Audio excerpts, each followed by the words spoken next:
Saigon. Always dreams of Saigon. The stuff of nightmares. I wake up on the park bench. Guts really hurt. Almost hurt as much as my head. Got a half-empty bottle of bourbon in my hand. Brown paper bag. Jesus. Where the hell am I? Forget it. Not in Saigon. Good enough.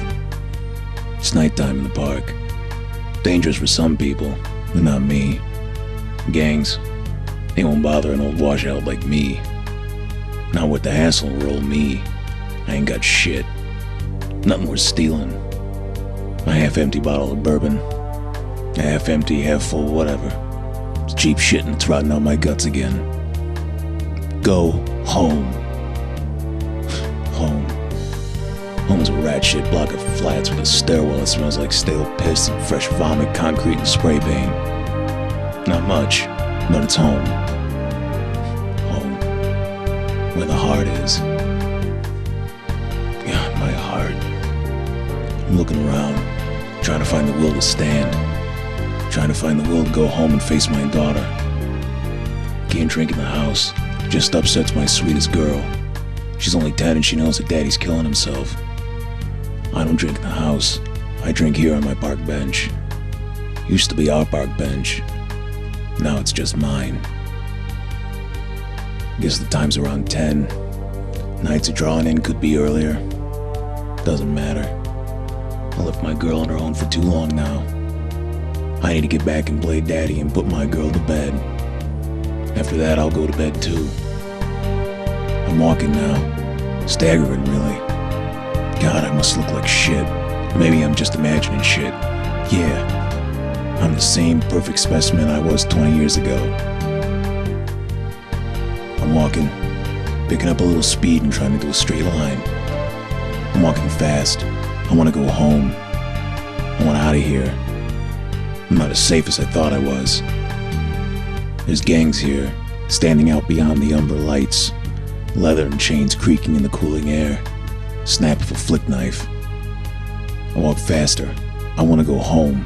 Walk face down. Keep your eyes on the pavement. Don't bash into anyone with your drunk swagger, old man. Go home.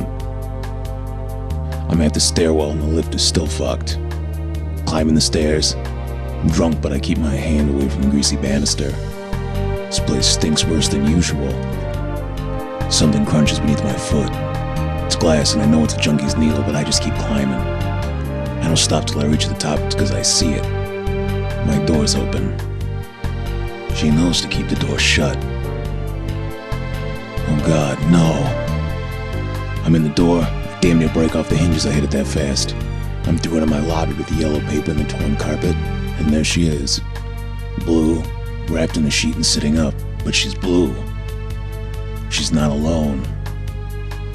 Bastard just looks at me, calm. He's sober and collected, and he's a smooth professional. He tells me I'm a failure as a father. I tell him he's a dead man. I'm wrong. It goes black, and I'm back in Saigon. Always dreams of Saigon. The stuff of nightmares.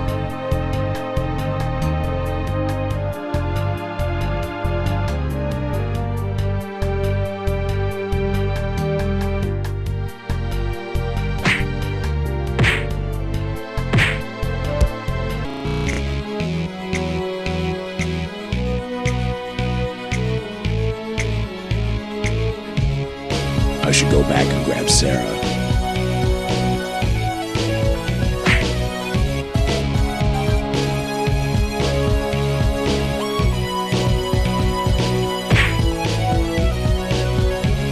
The bottle was an improvement over my fists, but if I wanted to carry something else, I'd have to drop it first.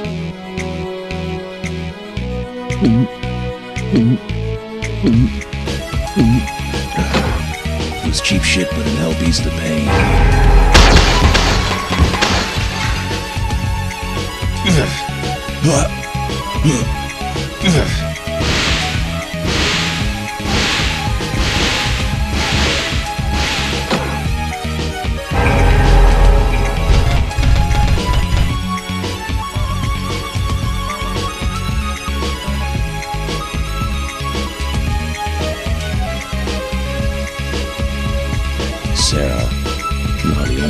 left in my life.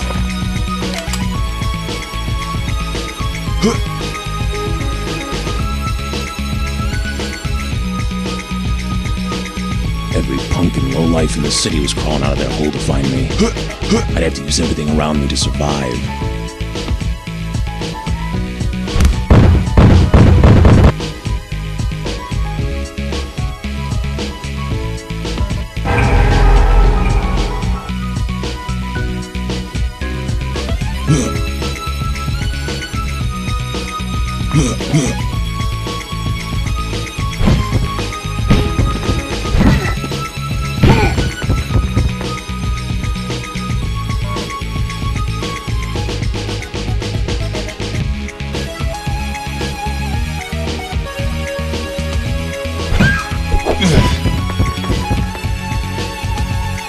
Things were gonna get pretty hairy from here on out.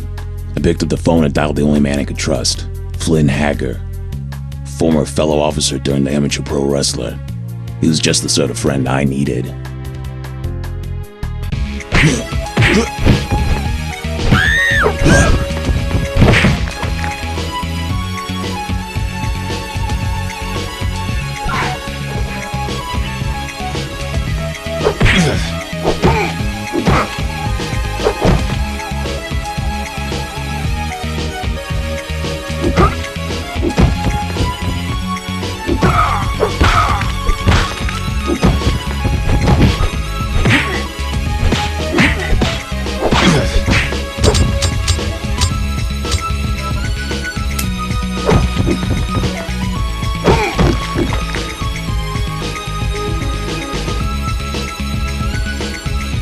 Gaber was a high out of the mom's black sheep, one Jerry Marconi, flavor of the section. Nothing goes down in this neighborhood without passing his ears, and he had some information I needed.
Jerry talked, so full of shit he was farting at the seams. Kept on glancing nervously over my shoulder at these 5 bull queers. I'm walking this way, Christ. I never did like the YMCA.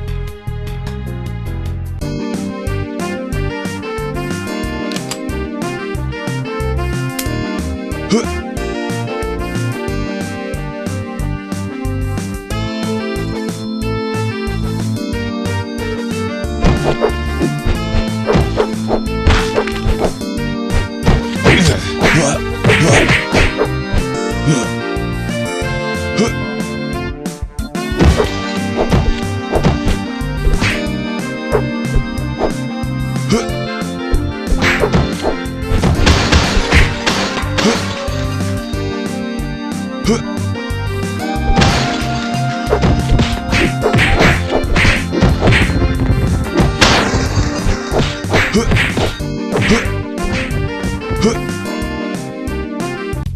the barman was real loquacious after I dusted his fuck buddies. Said I had a nice ass for a washed up old Jake. More importantly, he said his friend downtown might have the information I want. For a price. Told him to call me a cab and shake me 2 fingers of bourbon if he could find a bottle that wasn't smashed.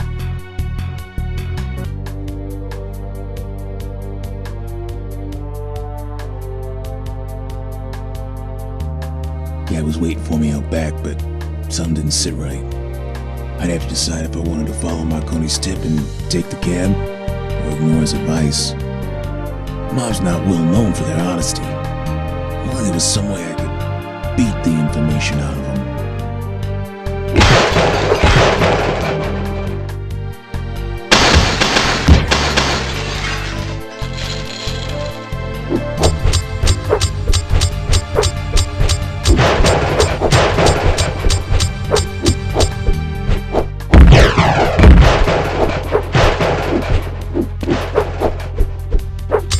Jerry wept over the remains of his fag wagon.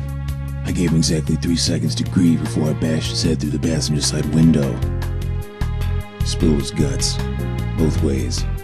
The mob, police, contract kidnappers, some hotshot executive in the Philex Corporation behind it all. Getting a cold knot in my stomach. Philex? Christ. It's the largest defense contractor in the country. Before my wife Jennifer passed away, she was employed there. If they're involved, this is big. I decided to take the subway across town to their corporate headquarters.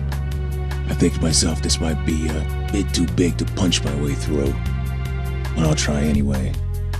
For you, baby.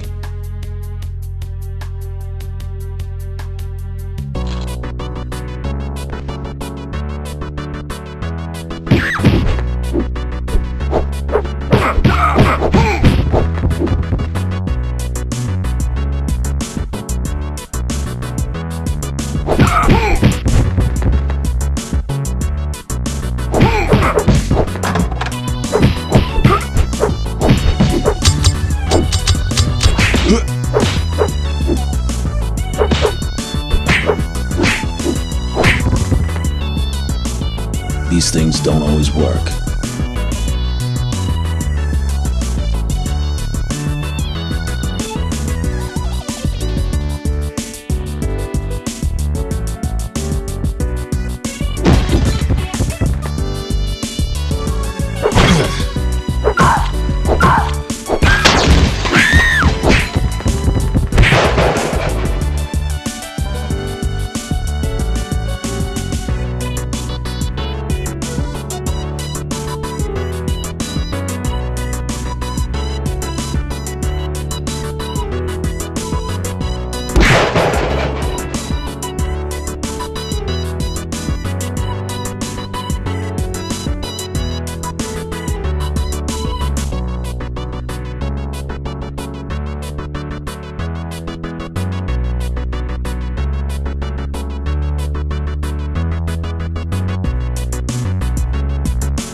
are gonna get pretty hairy from here on out.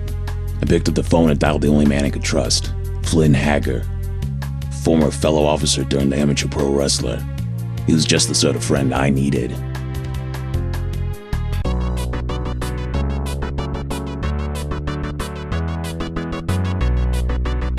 God, my hands. My hands are covered in blood. I don't even know if it's my blood or not. To hell with it. Doesn't matter. Let it bleed.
Too many of them to fight.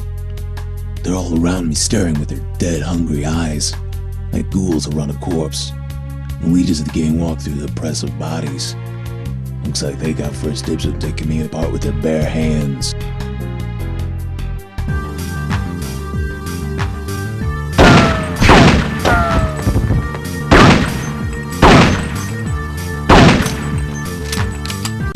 The gang leaders' lifeless bodies crumble to the floor in a bloody heap.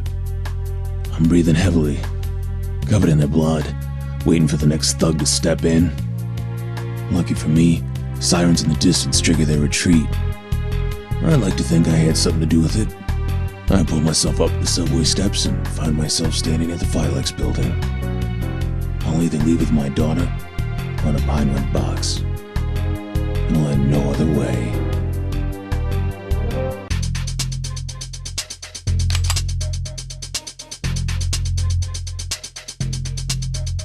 Lay down your weapon! Lay down your weapon!